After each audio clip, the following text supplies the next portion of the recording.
and she's like, don't worry, I won't tell anyone you did it. I'm like, but that's not the point, right? I'm like, I don't want that. Like, I would not feel comfortable, right? Like, again, like business ethics comes in. I can easily take your money and do it, but that's not what it's about.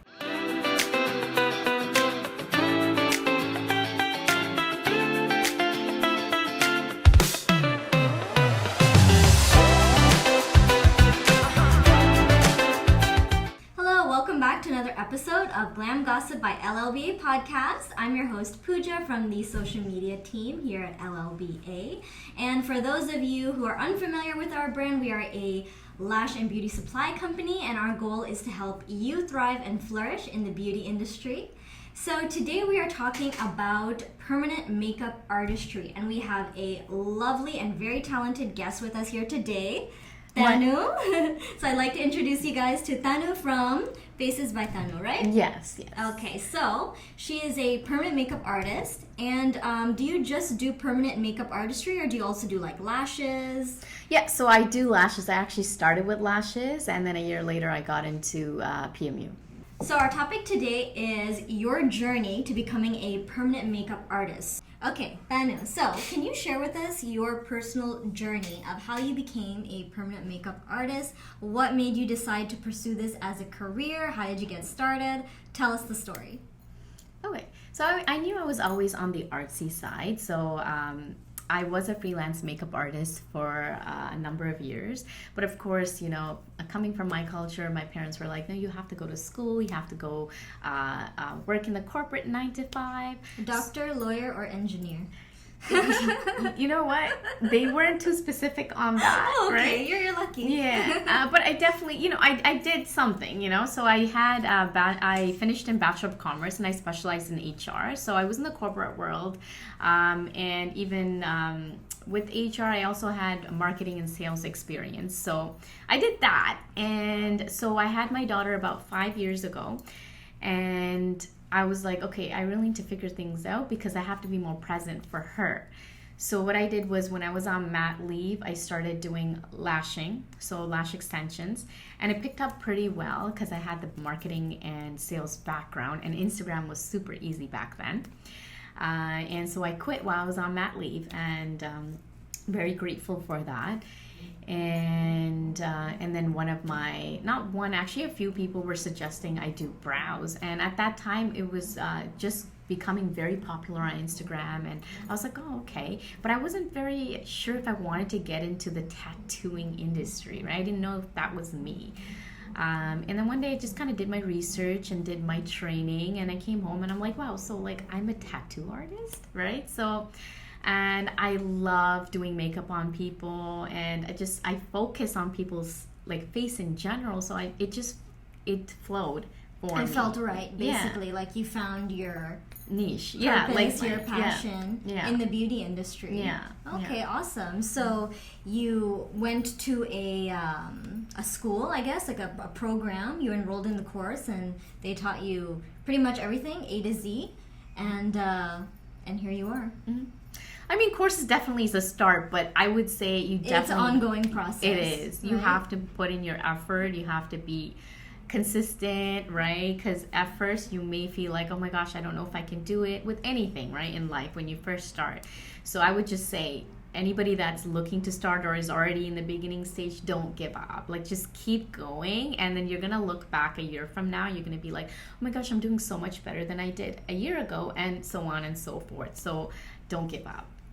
Did you see like a market or a niche for permanent makeup artistry while you were pursuing your lash business? Yeah, so I started with that, and then everyone kept telling me, oh, you should do brows, because I was such a perfectionist. So I have a little bit of perfectionist in me in certain things. You're already right? doing your clients' brows in a lash session. I wasn't doing brows, but touching them up. No, it's just they're like, you seem so detail oriented that you would be really good with brows, and just overall. And my friends had said it too. So I was like, no, like I don't know if it's for me, because I don't want to work with needles. I don't want to work with potential. It's a whole ball exactly. game, right? It's a tattoo. Exactly. And one day I just kind of did research, and it took like 5 months because I want to do my research to find the right artist to learn from. And back then, ombre brows were in, and it was, and then there were microblading. That was what I started with, microblading and manual shading. So I just took a course, and I got certified, and I came home, and I'm like, wait, so I'm a tattoo artist, right? Like, so tell us more about your education in that. Yeah. So you, the process of getting certified and obtaining the skills and techniques and everything like that. So you did a course. Is it like a 1-year program? Tell us more about that. Yeah. So in Canada, I don't know if it's fortunate or unfortunate, there's not many things you have to get certified in for you to become a PMU it's very artist. Unregulated. It's not. It's It's not good, regulated. kind of bad. Because it's good if you know what you're doing and you take yourself accountable, right? Make sure like you follow certain things for you to become successful, as well as, follow business ethics and hygiene and all that, right? Standards. But if you don't, and you just kind of take advantage of the fact that you don't have to be regulated, then that obviously puts everybody in the industry in a bad light. And so again, I have a background in HR, so I did policies. So contracts, policies, I'm really good at that. So again, my education did come forward into the business as well. So policies I made from scratch. I had lawyers like review it and stuff, and they're like, oh, like this is bulletproof, So that was good. It came in handy. And also, like I said, sales and marketing, I had a background in that, so that also helped my business. And just simple things like regulation. I know there isn't anything, but you should make sure that you have, the needle dispensary to put the needles away right when you're done. And because there are sometimes blood and skin fluids that you are surrounded around, you have to make sure there's that's like hygienic, and Yeah, it's not yeah. like 100%. your equipment isn't like contaminated. Yeah, I mean, you're supposed to be using new equipment, and the tools that you cannot, use new every time, like such as the machine, you would have to make sure it's wrapped properly, sanitized properly. You should make sure there's a sink next to you, right? So your course taught you all of this, right? Or was there like a learning curve where you kind of had to learn some things manually, like through experience and practice by yourself? Yeah, no, 100%. The courses just kind of tell you the basics. Oh, okay. So And- they just give you like the technical basics. Yeah. How did you learn everything else that you just mentioned? I think it's you read about it, you research about it, and then it's trial and error as well. Like for instance, the actual work. Yes, you learn the technique, but everyone's hand is different. Everybody's hand size is different. The machine they use is different. The pressure, it's very technical, but it's a personal experience. And it works with anything, right? You have to practice. You have to see new clients with different faces, different eyes, different skin, different texture, a different style, just everything. You just have, it goes with experience. Oh, okay. It's trial and error. Is there any like resources you could recommend to like our viewers? Any resources that helped you, like maybe, I don't know, paying for additional courses or YouTube or Facebook? I think you have to continue to invest in training. Like for instance, I think it was couple of weeks ago, I actually did another training for brows. So it was more advanced nano and advanced powder brows. So you're always learning, and I feel like the industry is definitely improving. So you always want to be on top of it. You never want to kind of think you know everything, because the truth is you don't. Even as an advanced PMU artist, you don't know everything. You're always going to come up with new things to learn. So always invest in learning, whether it be online or in person. Of course, if you're a beginner, I definitely recommend in-person training, and then take many courses online whenever you can. Practice a lot, right? Even if you don't have clients, practice on the pad, techniques. You'll actually come up with your own techniques sometimes. That's why you see a lot of artists with their signature looks. And I'm sure I have my own look too that people like. So find your niche, right? Who do you want to attract? What kind of brows do you want to do? And those clients will come for you, right? Find your signature look. And what are some of the obstacles that you think you faced on your journey? Obstacles definitely was the pandemic, right? That's very obvious. I think a lot of people in the beauty industry went through that. And it was actually at the start of my business. So 2019 I started lashes, and then 2019 and I started brows. And then 2020, a few months later, everyone's shutting down. And I was like, oh my God, like obviously you don't want that, right? It's definitely not a good feeling, especially when you first start. Mm-hmm. But I took advantage of it because I was like, you know what? My baby's like one at that point, 1.5. So I'm like, I'm gonna take some time to be with my child, and I'll practice and continue to learn. So I was still learning online, and eventually, I think it was like a few months later, they opened up again. So it's slow and steady. And again, I could say just this year is when we were like, okay, I think it's gonna be okay. So that was definitely a challenge, but luckily, I did okay. The times that we were open. So of course there's going to be setbacks, right? This time it was the pandemic. So it's very easy to be discouraged, right? Especially if you're starting, whether you're starting or you're kind of deep in the game as well. So you just have to be prepared for that and just take that. And then when you're back in, you just go a little harder, right? Just market a little better, a little more, do more clients, perfect your skill so you can start charging more, and just stuff like that. So always improve your skills when there's downtime. Yeah. I think the pandemic was just like devastating for people in the beauty industry because you had to choose between following the law, staying safe, and like paying your rent and food, you know. So that must have been horrible. And I think I was also affected by the pandemic as well. I think the frustrating thing about it was you never knew when is this going to end. First they said it was 2 weeks, then it was like a month, then it turned into like 2 months, then it turned into like half a year. So yeah, I think it was like a year and a half. Right? Like on, off. And were you, when things started to open up, were you like flooded with clients, or were people still hesitant, or were people still like perceiving this as like a non-essential service, so they weren't really frequenting these kind of businesses? What was your experience like when we started opening up?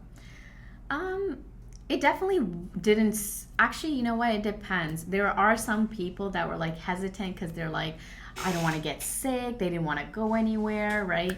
And then there were some people that were like, I'm so glad it's open, right? Some clients, they still wanted to come in, right, during the pandemic, but sneak them in through the back door. But I didn't want to. I'm joking. I'm like, okay, I don't want to get like nipped in the butt like from the start, So I didn't do any of that. I stayed close.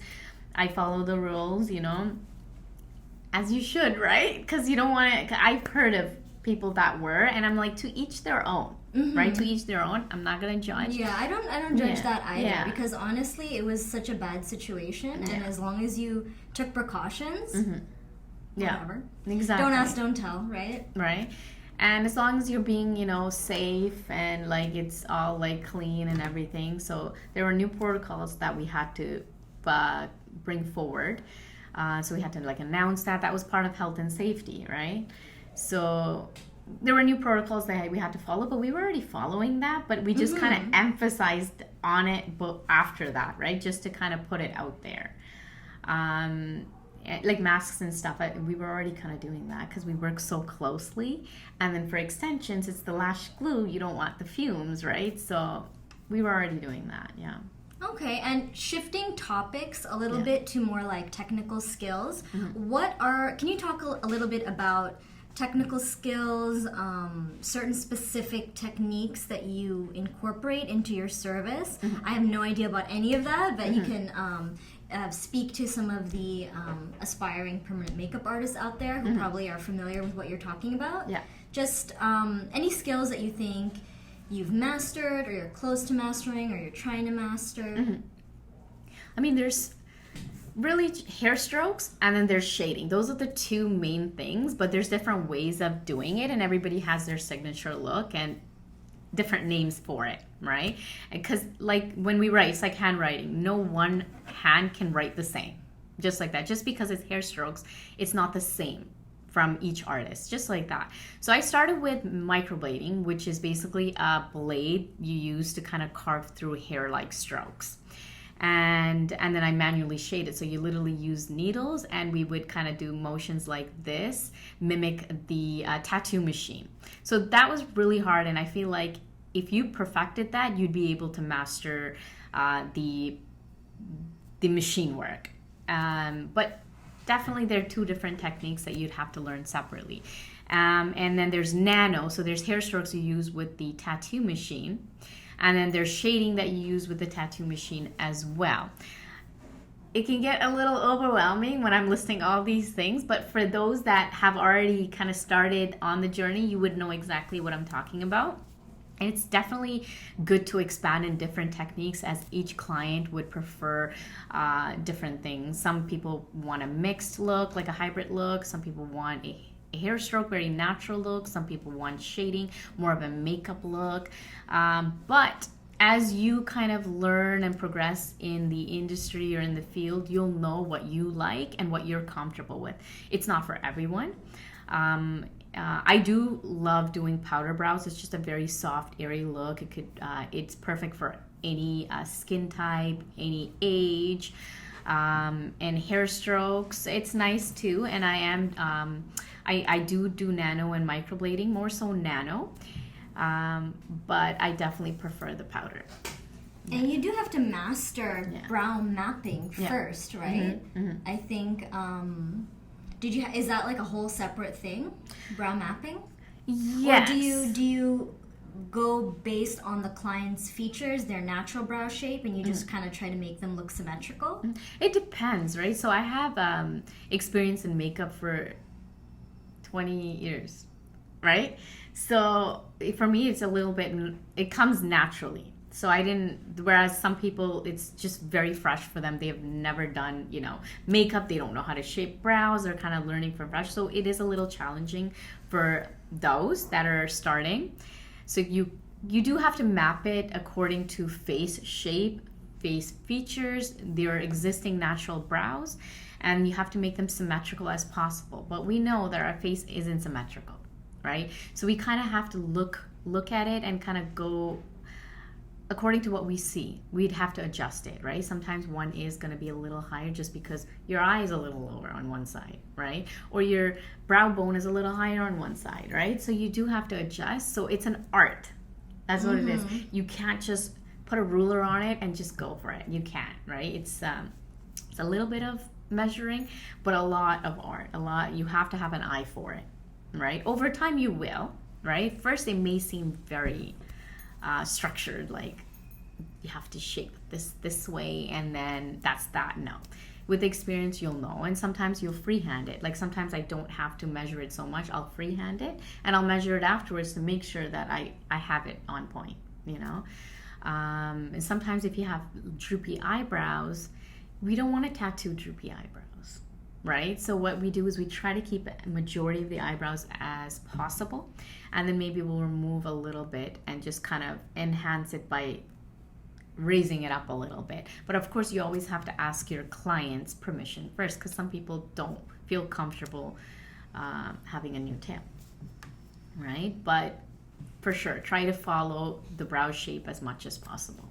Okay. I think we're all going to be looking in the mirror right now and being like, is my eyeball 1 millimeter higher than my other one? No, 100%. I think even me, like when I see people, I always look at their eyebrows. I'm like, okay, so we can do that. Don't look at this eyebrow. This eyebrow you can look at. Don't look at this one. I messed up this one. But you know what? It's never going to be symmetrical, right? Like as long as it's close to symmetry, that's fine. And plus, imagine if our face was symmetrical. I don't think we'd look as good. It might look a little weird, right?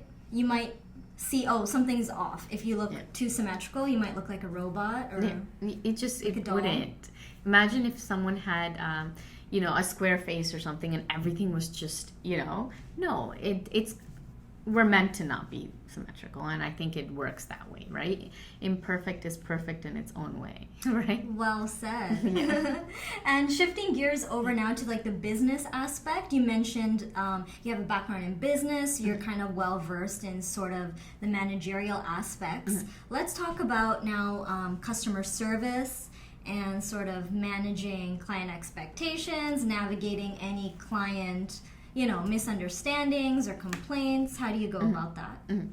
So, I mean, I do feel like I'm blessed with good clients, to be honest. So I don't have too many Karens, if you call them, right? And I do feel like I'm very easygoing. It's my job to make sure that they're comfortable. I'll give them my recommendation, and then they'll tell me what they want. For the most part, most people come in, they're like, I trust you. Like, I don't even know, right? And I do it, but I always make sure they approve before I go ahead with the procedure, right? It's important for me to like what I'm doing on them, but at the same time, they have to like how they look as well. And if their aim is different from mine, by a lot, then I will refuse, just because I just feel like I would not do justice to their face, right? And me as someone in the beauty industry, my job is to enhance their beauty, not do the opposite, right? Yeah, talk a bit more about like ethics in the beauty industry, because I think some practitioners are lacking it a bit. So, I mean, I could easily, actually, there was one time where there was a client that wanted to do her brows, and she came in for a consultation, and she wanted to do them right on the spot. So I'm like, okay. So I drew her brows, and I did the mapping, and she wanted her brows a little longer. So if I made it a little longer, it would look very droopy. So it literally would almost come down to her eyes. And I kind of compromised and said, okay, I can go midway, like where I stopped versus where she stopped. I'll go a little bit lower if that helps. And she's like, no, I really want it like that. And I'm like, I'm sorry, I will not be able to do that, right? And she actually stayed with me for an hour and a half trying to convince me to do it. Oh, an hour and a half. Yeah, and I do think I'm very patient when it comes to people. I love people, right? That's another reason why I love my job. I love people because you just meet different energies, different stories, right? You learn from them, you give, you take. It's vice versa, right? I'm giving you brows, but we're also having an experience here, right? So I do think I'm patient when it comes to stuff like that. It would have been very easy for me to be like, you need to leave, right? Or just take or just money do the client, and, right? Made her look ridiculous. You know, and she's like, don't worry, I won't tell anyone you did it. I'm like, but that's not the point, right? I'm like, I don't want that. Like, I would not feel comfortable, right? Like, again, like business ethics comes in. I could easily take your money and do it, but that's not what it's about, right? And yeah, she was not happy leaving, but I was glad that I didn't do it, because you just know, like from the start, you know when you meet somebody, okay, it's good that you didn't, right? Because they would have came back maybe, I don't know, right? Because if she was so unwilling to compromise when I said, hey, like it actually doesn't look so good, you would assume they probably will not likely listen to things that may happen in the future. I don't know. So just as much as it is important for them to choose the right artist, it is also our responsibility to protect our business and our whole like energy and space. And it's also very important to choose our clients just as much as it is important for them to choose the right artist for them. And this is how we bring, good business, good energy, and work-life balance, right? You never want to feel like you started doing your passion, right? You started working in your field that you're passionate about, and then suddenly it becomes not so, good anymore, right? When you start inviting in clients that you're not so happy doing. So I do definitely recommend that. Have your niche, It's very important to protect our energy. And a lot of people think if you quit your 9-to-5, you start your own business, that's all it is, right? It doesn't work like that. We have to continue to monitor that and continue to just regulate that, right? And so does anyone ever try to like bargain with you? I haven't had too many of those, but I probably had a couple. I just smile because I'm like, You don't. No, because okay, good. Good on you. Because the thing is, like, it's not. I'm sorry, but it's not a supermarket. It is a luxury service, and the price usually should reflect the reflect value, your work. Yeah, right? your work, so and you your don't want to expertise. undersell yourself, undervalue yourself as like the discount bargain brow lady. Yeah, no, for sure. And how it works is, like I said, if you improve your skill, improve yourself as an artist, even if you have less clients because your price is high, it would all equal out because you're getting paid more to do less instead of paying less to do more, right? Mm-hmm. So isn't that what we want at the end of the day, right? Like, I think that shows progress, right? So you have to look at it like that. Yeah. So, no. And sometimes you do put out promos because sometimes you do want to give back, right? For people that can't afford the full price maybe. I do always have promotions such as if you bring your friend or if you book with your friend, you get $100 off. And I think that's huge. $100 off each.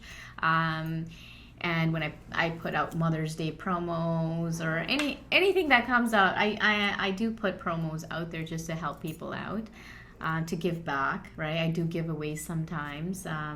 So that's also a good marketing tactic as well, to bring people in because everybody loves free stuff, right? Yeah. And discounts, right? So it works both ways, right? You got to give to get.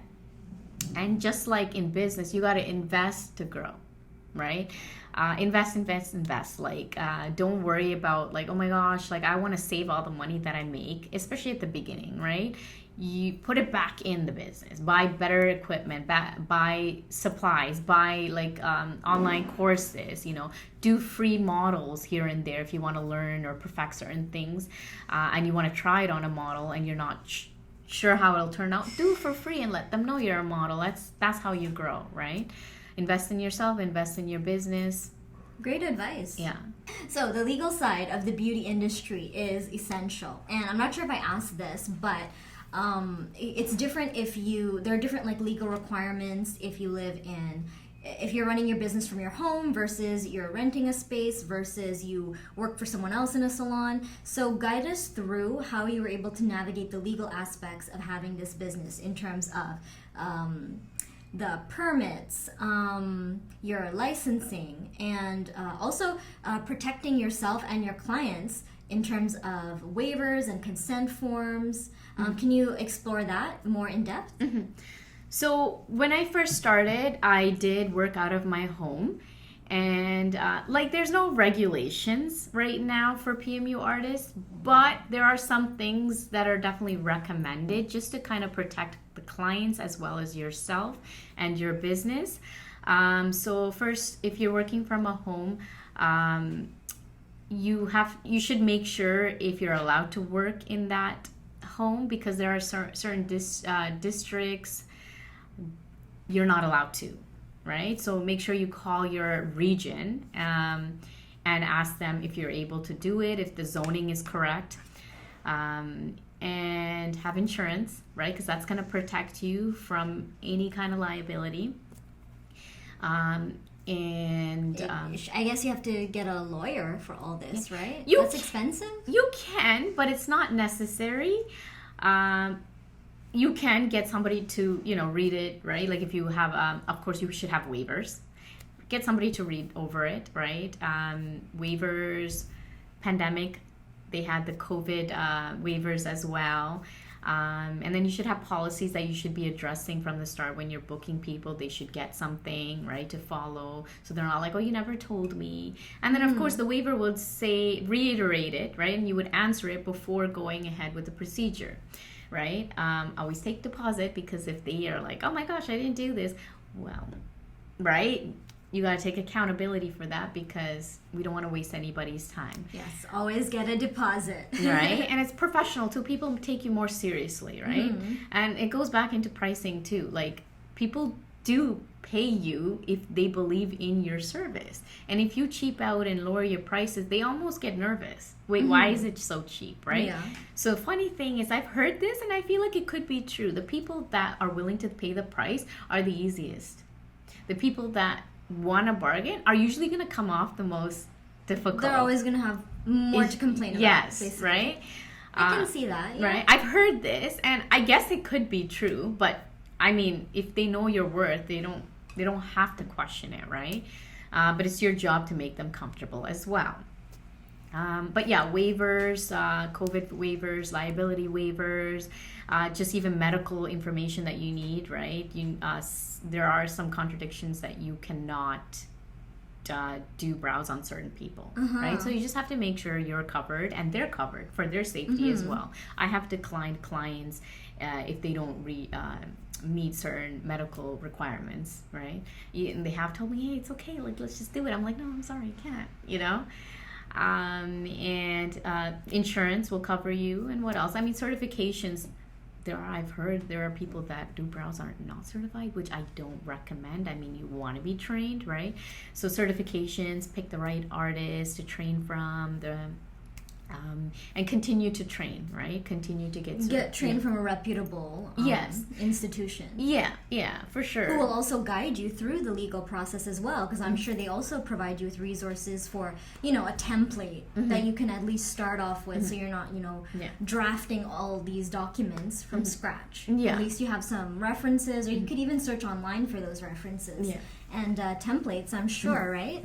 Another thing I wanted to we can talk more about is your pricing. Yeah. So how do you determine your price? Because we've talked a lot about knowing your worth and not allowing people to bargain with you and letting people see the value in your work. So how do you determine your price? Because I know it's going to be based on your niche, your area, and how did you research? Is there a guideline of recommended pricing, or did you just look at your competitors? Yeah. I mean, you definitely have to do the market analysis, right? Do your research and see what the pricing is like, and of course you have to look at their work, because if you're a beginner, you may not be at the same level as somebody that's more advanced.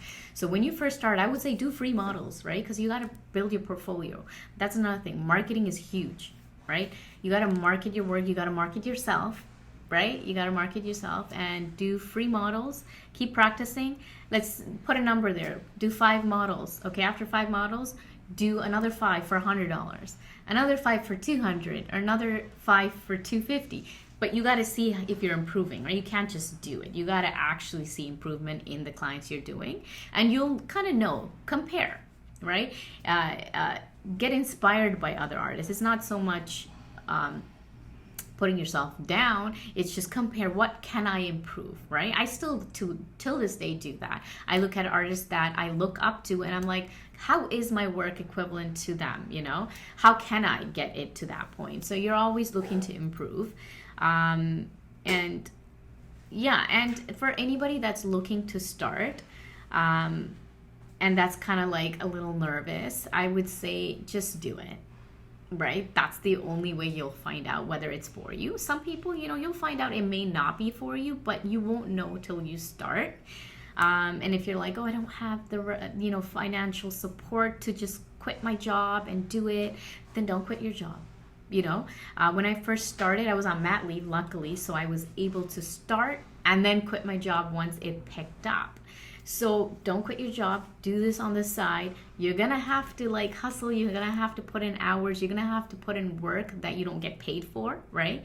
But just do it. And whatever money you make or whatever money you can save from your job, just put it in there. Like I said, invest, and eventually you'll be able to quit if that's your aim, of course, right? Your 9 to 5, and then go to your, to be honest, you probably will work way more owning a business, but at least you'll love it, right? And marketing is key. Always market yourself and your business, because I feel like people want to know who you are, not just what you do.